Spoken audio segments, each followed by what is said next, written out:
kabrother tayo ngayon sa provincial gymnasium ng Sulat.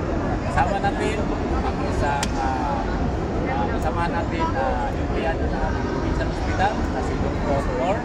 Si Dr. Nor ay ating kasamahan sa basic citizenship training. Ma'am Nor is our future leaders. But they are very supportive sa ating adhikain, sa ating activities dito sa blood donation activity in relation sa ating 42nd Reserve Command Philippine Army anniversary. Okay, so we have to thank sa ating mga stakeholders yun. But tanungin natin si Ma'am kung ano ba yung activity ngayon dito sa blood donation activity. So, ilan ba ang kailangan natin para maikain natin ang aming constituents na gusto bang mag-donate. Okay, so today we are conducting blood donation program. So for one patient or for one donor, ang kukunin na dugo is 450 ml. And from that, ang possible na mabigyan na patients is up to 3 patients. So sa isang bag lang, sa isang donor lang, we can already help 3 patients. So imagine kung for example, 100 yung donors natin today, mamumultiply to 300. So, imagine kung gaano kadaming patients ang matutulungan natin.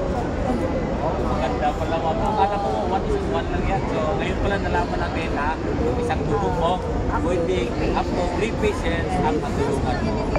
Okay, so madugtungan talaga natin ang mga buhay ng ating mga kababayan. In addition to that, aside from helping the patients, helping din siya for donors kasi lalo na sa men kasi wala silang menstruation. So, nalilinis yung dugo, napapalitan ng bagong red blood cells. Yun, may benefits, no? Ang donated ng dugo, maraming benefits sa katawan. Bago yung ating dugo. Lalo na daw sa lalaki. Kasi wala kayong menstruation. Pati tayo. Actually, nag-donate ako at tinusukan ako na kasama rin doktora kanina.